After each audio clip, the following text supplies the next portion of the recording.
아버지 하나님 감사합니다. 지난 한 주도 저희를 눈동자와 같이 지켜주시고 오늘 주님 전에 나와 예배 드릴 때 그 은혜에 감사하여서 주님의 것 구별해 들고 나왔습니다. 11조 감사의 예물, 선교의 예물, 구제의 예물, 또 건축의 예물 드립니다. 이모저모로 드린 모든 손길마다 중심을 모시고 축복하셔서 은혜의 삶이 되게 하시고 땅끝까지 복음 전하는 일에 귀히 쓰임받는 저희가 다 되게 하옵소서. 받으시고 또한 축복하신 줄 믿사옵고 예수님의 이름으로 감사하며 기도하옵나이다. 아멘. 우리 받으신 주님께 감사의 박수. 오늘 하나님 말씀 사도행전 22장 1절부터 16절입니다. 우리 한 절씩 교독하겠습니다. 부형들아, 내가 지금 너희 앞에서 변명하는 말을 들으라 하더라.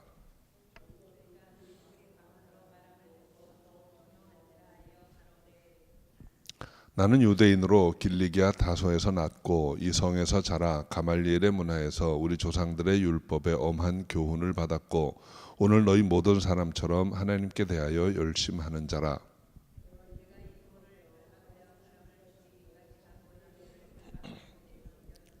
이에 대제사장과 모든 장로들이 내 증인이라.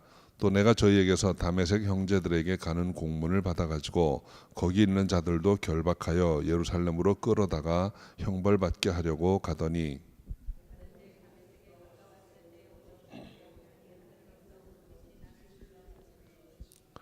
내가 땅에 엎드러져 들으니 소리 있어 가로되 사울아 사울아 네가 왜 나를 핍박하느냐 하시거늘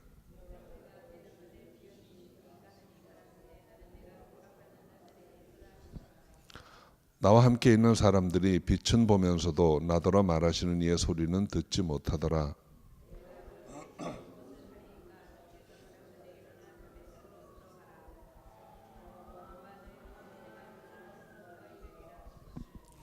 나는 그 빛의 광채를 인하여 볼 수 없게 되었으므로 나와 함께 있는 사람들의 손에 끌려 다메섹에 들어갔노라.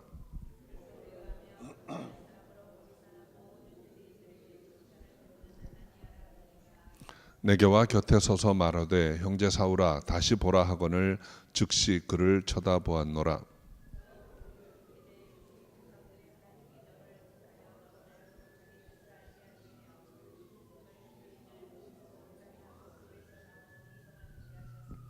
내가 그를 위하여 모든 사람 앞에서 너의 보고 들은 것의 증인이 되리라. 이제는 왜 주저하느뇨? 일어나 주의 이름을 불러 세례를 받고 너의 죄를 씻으라 하더라. 아멘. 기도하겠습니다. 아버지 하나님 감사합니다. 오늘 복되고 아름다운 주님의 날 전에 나와 예배 드립니다. 우리의 마음의 중심을 주님께 올려드립니다. 받아 주시옵소서. 인도하여 주옵소서. 함께 하신 줄 믿사옵고 예수님의 이름으로 기도합니다. 아멘. 예루살렘에 도착한 이 바울은 아시아에서 온 유대인들의 선동으로 이제 죽음의 위기에 몰립니다. 그런데 로마 천부장의 도움으로 이제 구사일생으로 살아났습니다. 천부장은 이제 바울을 해치려는 군중으로부터 바울을 데리고 요새 안으로 들어갑니다. 그런데 들어가다 말고 바울이 천부장에게 내 사람들에게 얘기 좀 할 수 있겠느냐라고 묻고 또 천부장이 허락을 해서 이제 바울이 끌려 들어가던 요새 층대에 서서 이제 그 유대인들을 향해서 말씀할 기회를 갖게 됩니다. 그래서 오늘 본문이 이제 바울이 예루살렘에 와서 행하게 된 첫 번째 설교라고 할 수 있습니다.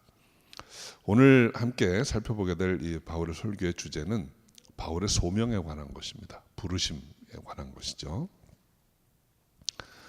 먼저 3절부터 4절 사이에서는 그가 예수님을 만나기 전까지 어떤 사람이었는가에 대한 간증을 하고 있는데 요약해 보면 첫째로 그는 자신이 혈통으로는 유대인이다 이렇게 말을 합니다.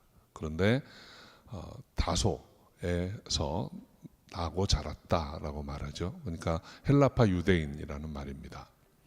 그런데 어렸을 때부터 이성, 그러니까 예루살렘에서 어린 시절을 보냈고 특별히 예루살렘에 머무는 동안은 가말리엘이라고 하는 당대에 아주 큰 학자가 있는데 그 가말리엘의 제자로 지냈다라고 말을 합니다.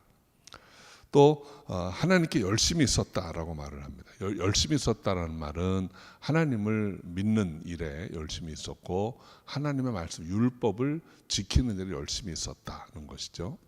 그가 얼마나 하나님 말씀을 지키는 일에 열심히 있었는가에 대한 예로 내가 예수 믿는 사람들 얼마나 잡으러 다니고 핍박했는지 여기 대제사장들과 유대 지도자들, 장로들이 다 내 증인이다 이렇게 말을 합니다.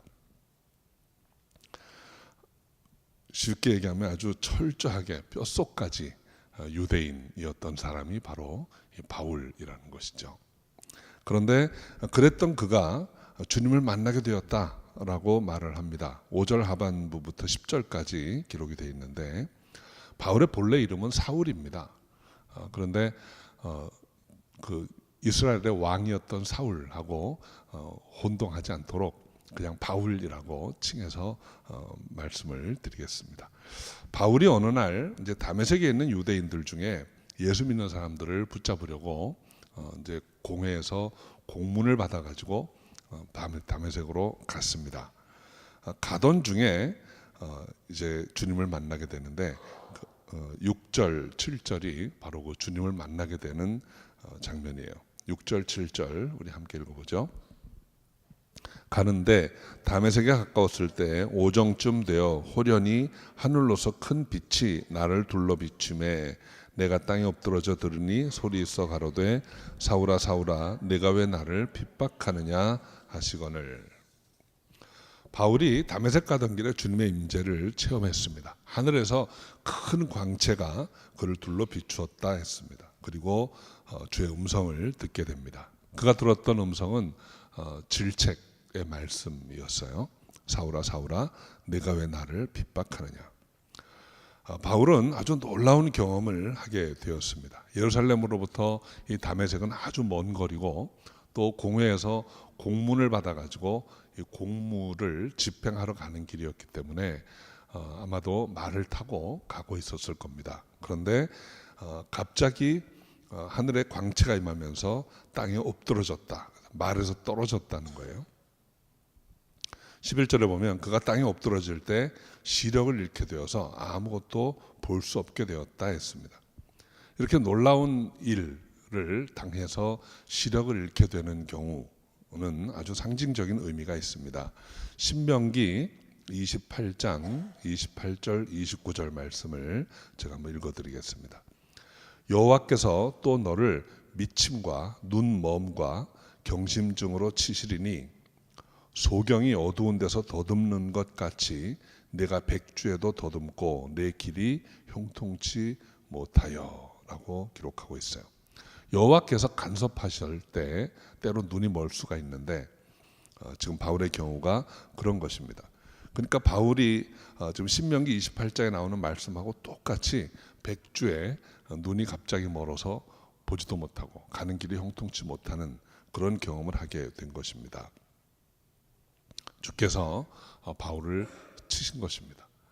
주님이 간섭하셔서 시력을 잃게 되면 이렇게 잃어버린 시력은 주님이 회복시켜 주실 때 회복이 됩니다. 이제 볼 수 없게 된 바울이 볼 수 없게 하신 분의 말씀을 듣습니다. 사울아 사울아 내가 왜 나를 핍박하느냐. 바울이 깜짝 놀랐습니다. 그래서 8절에 이렇게 반응합니다. 내가 대답하되 주여 뉘시니까 하니 가라사대 나는 내가 핍박하는 나사렛 예수라. 주여 누구십니까? 라고 물을 때 그 주여라는 말은 이분이 예수님이다 또는 하나님이다 이런 개념이 없는 거예요. 지금 너무나도 황당한 경험을 해가지고 앞에 있는 분이 영적으로는 대단한 분이다 라는 것을 본능적으로 느끼는 거죠. 그래서 주여라고 불렀던 것입니다. 그런데 그때 놀라운 답을 듣게 됩니다. 나는 내가 핍박하는 예수라. 나는 내가 핍박하는 나사렛 예수라. 이 나는 내가 핍박하는 나사렛 예수라라는 말에 그 헬라어 원어를 보면 에고 에이미라고 되어 있습니다.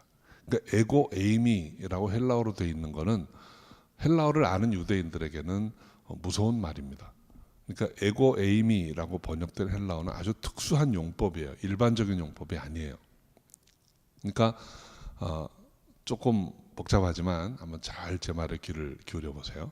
지금 예수님이 바울에게 하신 이 말씀은 헬라어로 한 말이 아닙니다. 예수님이 어느 나라 말을 쓰셨을까요? 히브리어 쓰셨을 거예요. 사울도 히브리어가 편한 사람입니다. 그러니까 지금 예수님이 하신 말씀을 사도행전의 기자가 헬라어로 번역할 때 에고 에이미라고 번역을 한 거예요. 그 에고 에이미라고 번역할 수 있는 말은 딱 하나밖에 없습니다. 나는 스스로 있는 자다라는 말이에요. 그러니까 여호와 하나님이 모세가 내가 가서 누가 보냈다고 할까요? 할 때 나는 스스로 있는 자다라고 했던 말이에요. 아주 특별한 용법의 말이에요. 근데 그 말을 지금 공중에서 바울이 듣게 된 것입니다. 그러니까 이분은 하나님이에요. 하나님만 할 수 있는 말이에요. 그러니까 뭐 놀란 거죠. 근데 그 하나님을 내가 핍박했다는 거예요. 내가 핍박하는 예수라는 거예요. 그러니까 바울이 너무나도 놀랄 수밖에 없는 그런 상황이 된 것입니다. 9절에 보면 예수께서 바울에게 하신 이 말씀을 바울과 함께 했던 사람들은 듣지 못했다 그랬습니다. 함께 했던 사람들이 빛은 보았는데 소리는 못 들었어요. 소리는 지금 주님이 바울에게 직접적으로 1대1로 말씀하신 것입니다. 여러분, 하나님께서 그분의 종을 부르실 때 직접 부르십니다. 1대1로 말씀하세요. 사람들이 있는 경우에 말씀하시는 경우도 있지만 대부분 하나님이 그의 종을 부르실 때는 1대1로 부르십니다. 한 개인의 삶에 아주 쑥 들어오셔가지고 눈과 눈을 마주하고 부르세요. 그러니까 예수님이 그 제자들을 부르실 때도 마찬가지입니다. 여러분, 제자들 부르실 때 어떻게 부르셨습니까? 갈릴리 호수에 와서 그 제자의 배에 올라오셨어요. 그래가지고 나를 따라오너라. 내가 너로 사람 낚는 어부가 되게 하리라. 눈을 똑바로 쳐다보시면서 말씀하십니다. 세관에서 일하던 마태를 찾아가셔서 마태를 똑바로 쳐다보시고 너는 나를 따르라. 그러니까 마태가 그 눈을 보고 세관 일을 다 내려놓고 주님을 따랐어요. 그러니까 주님의 부르심이라고 하는 것은 직접 대면해서 말씀하시고 부르시는 것입니다. 때로 다른 사람을 통해서 확인은 해주세요. 그런데 다른 사람을 통해서 부르지는 않아요. 그러니까 여러분, 아무 생각 없는데 옆에 있는 분이 주님이 당신 부르시는 것 같아, 주의를 해, 이렇게 얘기하면 금방 그 말 믿고 따라 나서지 마세요. 주님이 여러분을 직접 부르십니다. 옆에 있는 사람을 통해서 확인은 하세요. 그러나 주님은 그의 종을 부르실 때 직접 부르신다는 것을 꼭 기억하시기 바랍니다. 지금 예수님이 바울에게 에고 에이미, 나는 내가 핍박하는 예수다 라고 말씀하신 것은 이제 그 부르심이 시작되는 거예요. 그래서 다른 사람 못 들었어도 바울은 분명히 들었습니다. 지금 시간이 얼마나 지났는지는 모르지만 바울은 긍정적으로 반응을 하기 시작합니다. 우리 10절 말씀 함께 읽어볼까요? 내가 가로되 주여 무엇을 하리이까? 주께서 가라사대 일어나 다메섹으로 들어가서 정한 바 너의 모든 것을 행할 것을 거기서 누가 이르리라. 내가 가로되 주여 무엇을 하리이까? 예수님께서 바울에게 나는 네가 핍박하는 나사렛 예수다 라고 말씀하신 것은 이제 바울이 헷갈려 할 수가 없습니다. 바울이 혼동하지 않도록 분명히 하나하나 찝어서 말씀해 주신 거예요. 에고 에이미, 나는 하나님이라는 거죠. 하나님의 아들이라고 번역할 수 있겠죠. 또 예수라는 이름은 당시 흔한 이름이었어요. 근데 헷갈리지 않게 수식어까지 붙여줍니다. 나사렛 예수다. 이제 바울은 이 음성의 주인공이 누구인지 분명히 알았습니다. 우리 성도 여러분, 누구나 하나님의 음성을 듣게 되면 본능적으로 깨닫습니다. 아, 이것이 하나님의 음성이구나. 방향이 잘못되긴 했지만 바울은 평생 하나님 말씀으로 산 사람이에요. 율법 지키려고 애를 썼고 하나님을 온전히 섬겨보려고 애를 썼던 사람입니다. 지금 하나님의 임재를 분명히 느낀 것입니다. 그리고 다른 핑계 대지 못하도록 예수님께서 또박또박 말씀해 주셨어요. 내가 핍박하던 나사렛 예수라고 정확히 말씀해 주셨습니다. 그런데 내가 핍박하던 나사렛 예수가 에고에임이다, 하나님이다 라는 거예요. 이제 바울이 그분이 누구신지 분명히 알게 되었습니다. 그래서 그분 앞에 무릎을 꿇게 된 것입니다. 그래서 이제 주여라고 하는 이 호칭은 문자 그대로 아도나이, 나의 하나님이라는 뜻입니다. 하나님께 대한 경외의 호칭입니다. 이전에 주여 뉘시니까 하던 때와는 다른 의미의 주님이라는 호칭을 부르게 된 것입니다. 이제 바울이 하나님과의 관계가 다시 맺어지는 그런 내용이에요. 바울은 앞을 볼 수 없었기 때문에 사람들의 도움을 받아서 다메섹 성으로 들어갑니다. 그리고 경건한 사람, 모든 이에게 칭찬 듣는 아나니아라는 분을 만나게 돼요. 13절 이후에는 아나니아가 바울에게 다가와서 이제 바울에게 다시 보게 되는 은혜를 임하게 하고 또 그에게 사명을 전해주는 장면이 나옵니다. 그런데 13절에 보면 아나니아가 바울에게 다가와서 말하기를 형제 사울아 다시 보라 하는 말을 합니다. 그랬고 바울은 즉시 그를 쳐다보게 되었다라고 했어요. 한 가지 좀 더 생각해 볼 것은 본문에 다시 보다라는 말의 헬라어 원어는 아나블레포라는 동사입니다. 사전적인 의미는 두 가지가 있어요. 하나는 우러러 보다라는 뜻이고 하나는 다시 보다라는 뜻입니다. 일반적인 용례는 우러러 보는 것입니다. 지금 아나니아가 바울에게 다시 보라 했다는 이 말은 고개를 들어 위를 보라는 거예요. 주님을 향해서 얼굴을 들어라 한 것입니다. 바울은 이제까지 자신이 하나님의 율법 맡은 자로서 아주 교만했습니다. 이제까지 사람들을 다 내려다보는 위치에 있었습니다. 저 사람이 율법을 지키나 안 지키나 감독하고 감시하고 때로 율법을 벗어난 사람이라고 생각되면 붙잡아다가 옥에 가두고 하는 그런 위치에 있던 사람이에요. 지금 아나니아가 바울에게 고개를 들어 위를 보라 라고 말한 것입니다.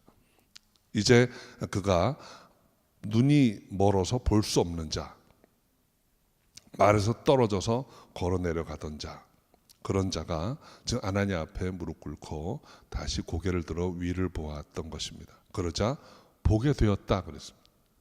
다시 보게 되었다 그랬습니다. 이제는 보지 못하던 것들을 보게 되는 것입니다. 우리가 무릎 꿇고 고개를 들어 주를 바라볼 때 이제는 우리 눈이 전혀 다른 눈이 됩니다. 그래서 이제까지 못 보던 것을 보게 되는 역사가 임하게 된 것입니다. 14절부터 16절은 바울이 예수 믿고 세례받게 되기까지의 과정, 그리고 이제 이후에 어떤 일을 하게 될 것인가에 관한 내용을 상세히 기록하고 있습니다. 한번 같이 읽어봅니다. 14절부터 16절. 그가 또 가로되 우리 조상들의 하나님이 너를 택하여 너로 하여금 자기 뜻을 알게 하시며 저 의인을 보게 하시고 그 입에서 나오는 음성을 듣게 하셨으니 내가 그를 위하여 모든 사람 앞에서 너의 보고 들은 것에 증인이 되리라. 이제는 왜 주저하느뇨? 일어나 주의 이름을 불러 세례를 받고 너의 죄를 씻으라 하더라. 14절에 그가 가로되 하는 그는 아나니아입니다. 아나니아가 지금 바울에게 말씀해 주는 것입니다. 하나님께서 너를 택해서 너로 하여금 하나님의 뜻을 알게 하시고 저 의인을 보게 하셨다. 그래서 저 의인이라는 분은 예수 그리스도죠. 예수 그리스도가 의인이라는 것입니다. 의인이라는 말을 뉘앙스가 조금 달라질 수도 있는데 굳이 좀 쉽게 해석하려면 의로우신 분, 홀로 의로우신 분이라는 말이에요. 그러니까 의로우신 분 예수를 너로 하여금 보게 하셨다는 거예요. 이제까지 바울에게 있어서 예수님은 의로운 분이 아니었습니다. 바울은 예수가 이단의 괴수라고 생각을 하고 잡으러 다닌 거예요. 그 핍박, 예수님을 믿는 자들을 핍박하기 위해서 붙잡으러 다녔던 사람이에요. 그런데 지금 그분이 의로우신 분이다. 하나님께서 너로 하여금 그분을 직접 보게 하셨다. 라고 말씀하고 있는 것이죠. 그리고 바울은 그 의로우신 분 예수 그리스도를 보았고 그의 입에서 나오는 음성을 들었습니다. 그러니까 이제는 내가 보고 들은 그분의 증인이 되어라 하고 사명을 주신 것입니다. 바울은 이제 후로 그렇게 합니다. 이 받은 사명대로 살아갑니다. 그가 본 예수, 그가 말씀을 들었던 예수 그리스도를 증거하면서 살아가게 됩니다. 바울은 공부도 많이 했고 경험한 것도 많습니다. 그러나 그 모든 것을 의지하지 않습니다. 그 모든 것들을 사용하려고 하지도 않습니다. 그 귀해 보였던 것들을 다 배설물처럼 여기고 이제는 그가 만난 주님, 그에게 말씀하신 주님, 그 그리스도의 십자가에 미련한 것만 증거하고 살아갑니다.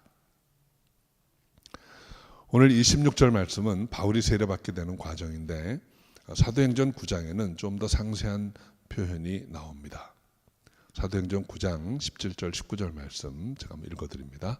아나니아가 떠나 그 집에 들어가서 그에게 안수하여 가로되 형제 사울아 주 곧 내가 오는 길에서 나타나시던 예수께서 나를 보내어 너로 다시 보게 하시고 성령으로 충만케 하신다 하니 즉시 사울의 눈에서 비늘 같은 것이 벗어져 다시 보게 된지라. 일어나 세례를 받고 음식을 먹음에 강건하여지니라. 보지 못하던 자가 보게 되었고 이제 성령 충만하게 되었고 세례를 받았다는 것입니다. 바울은 이제까지 볼 수 없었던 것을 보게 되었습니다. 성령의 도우심으로 예수님을 온전히 믿게 되었고 사람들 앞에서 세례를 받음으로 그의 신앙을 고백하게 되었다라는 것입니다. 주님께서 사울을 부르셨습니다. 이제까지 사울이 어떤 사람으로 어떤 일을 하면 살아왔건 또 사람들이 사울을 어떻게 보건 상관없이 주님은 지금 사울을 부르셨습니다. 그리고 그로 하여금 그리스도의 증인이 되어라 하셨습니다. 이것이 소명입니다. 주님은 그 부르심 받은 그 사람으로 하여금 제일 먼저 하신 일은 이제까지 보던 방식으로 세상을 보지 못하게 하십니다. 새로운 관점으로 세상을 보게 하십니다. 그리고 바로 보게 되었으니까 이제는 바로 알게 되었고 바로 알게 된 사람이 성령 충만하면 하나님의 일을 감당할 수 있게 되는 것입니다. 찬송가 405장 가사가 참 은혜롭습니다. 우리 Amazing Grace라는 그 찬송이죠. 이 찬송가 405장 가사를 쓰신 분은 존 뉴턴이라는 목사님이에요. 근데 그분은 본디 노예선에서 일하던 사람입니다. 나중에 노예선 선장까지 합니다. 그러니까 아프리카에 가서 흑인 노예들을 잡아다가 영국에 와서 파는 사람이에요. 그러니까 아주 악한 일을 했던 사람이죠. 그런데 어느 한 해에 그가 타던 배가 난파해서 바다에서 이제 죽음의 위기를 맞게 됩니다. 그가 난파해서 바다를 떠돌면서 하나님 앞에 기도합니다. 그 시대에는 대부분의 사람들이 다 크리스찬이라고 스스로 생각하고 살았으니까요. 하나님 앞에 기도하면서 한번 살려주시면 제가 이제는 의롭게 살겠습니다. 이렇게 간절히 기도했는데 하나님께서 이분의 기도를 들어서 응답하시고 살려주셨어요. 나중에 주의 종이 되어서 하나님의 일을 하게 되는데 이 찬송가 405장 가사는 이 존 뉴턴이 쓴 것입니다. 그 가사 중에 보면 이런 문장이 나옵니다. I once was blind, but now I see. 내가 한때는 소경이었습니다. 그런데 이제는 다시 봅니다. 우리 405장 한국어 가사 1절에 보면 뒤에 광명을 찾았네 라는 말이 이 번역이죠. I once was blind, but now I see. 이것이 부르심을 받은 사람들이 경험하게 되는 은혜입니다. 바울이 꼭 이렇게 경험을 했습니다. 바울이 한순간에 I once was blind. 그런데 주님의 임재를 체험하면서 다시 보게 되었습니다. Now I see. 그런데 이제까지 보게 되었던 것과는 전혀 다른 것을 보게 됩니다. 이제까지는 주님을 볼 수 없었는데 이제는 주님을 만나게 되고, 이제까지는 무엇이 옳게 사는 길인지 모르고 이것이 자신의 삶인 줄 알고 살았었는데 이제는 주님의 인도하심을 따라 살게 된 것입니다. 저는 저와 여러분이 다 이렇게 부르심을 듣고 이제 내가 무엇을 하리까 하며 주님 앞에 나갈 수 있기를 바랍니다. 그래서 이제는 바로 보고 소명을 잘 감당하는 우리가 다 될 수 있기를 주님의 이름으로 축원합니다. 지난주에 저희가 페루에 다녀왔는데 나중에 다시 잘 정리해서 보고를 드리겠지만 이번에 가서 참 귀한 사역의 자리에 있다 왔습니다. 첫날 도착해서는 우리 교회에서 이렇게 후원해서 세워가던 교회를 보고 왔습니다.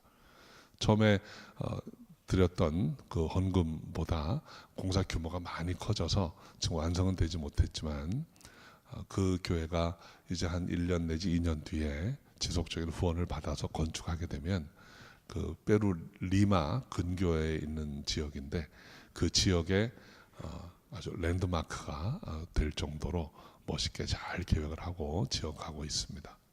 또 그 엘살바도르라는 교회에 가서는 우리 갈릴리 만남 우리 7주 하는 프로그램을 3일에 이렇게 모아서 했는데 얼마나 감사했는지 몰라요. 그 지역의 지도자들이 60명이 와서 이제 잘 참석을 하고 이제 자기 교회에서 이 갈릴리 만남을 계속하겠다는 그런 꿈을 이제 주었습니다. 또 마지막 날에는 이제 사역을 다 마치고 리마 근교의 그 빈민 지역에 갔는데 절대 빈곤이라는 말이 어떤 말인지 좀 눈으로 보고 왔습니다. 그러니까 아주 조그만 우리 성가대석 정도 되는 면적에 8식구가 그냥 살아요. 아무것도 없어요. 그냥 침대만 있어요. 침대만 한 4개 있어요. 거기 아이들 7 부부. 무슨 부엌이 따로 있는 것도 아니고 비도 오지 않아서 그냥 먼지만 있는 곳입니다. 그런 곳에 한 교회가 있고 그 교회에서 그런 가정 19가정을 돌보고 있어요. 우리 성도님들이 가서 보고 아마 마음에 많은 도전과 감동을 느꼈을 겁니다. 그런 곳에 사는 사람들이 있어요.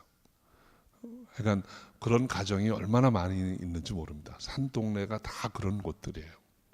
하나님께서 우리에게 보게 하시고 또 섬기게 하신 줄 믿습니다. 세상은 할 일이 참 많습니다. 하나님 우리를 부르신 이유는 가서 그렇게 섬기라는 거죠. 우리가 지금까지 보지 못했던 거, 우리는 그냥 늘 보던 것만 보고 삽니다. 세상이 이런 줄 알고 삽니다. 그런데 또 부르시고 눈을 뜨게 하시고 보게 하시고 가서 볼 때 우리의 섬김의 도전이 또 다시 한번 일어나게 되는 줄 알아요. 주님이 우리를 부르셔서 가게 하시는데 이제 내가 무엇을 하리까? 기도할 때 가라 하고 말씀을 계속 하십니다. 가서 섬길 수 있는 저 여러분 되시기를 주 이름으로 축원합니다. 네, 한번 기도하겠습니다. 아버지 하나님, 우리의 연약함을 아시고 우리를 부르시고 우리를 변화시켜서 보내시는 줄 압니다. 믿음으로 나아가서 섬길 때 하나님 놀라우신 은혜와 사랑이 우리의 삶에 더욱 충만케 하여 주옵소서. 함께 할 줄 믿사옵고 예수님의 이름으로 기도합니다. 아멘.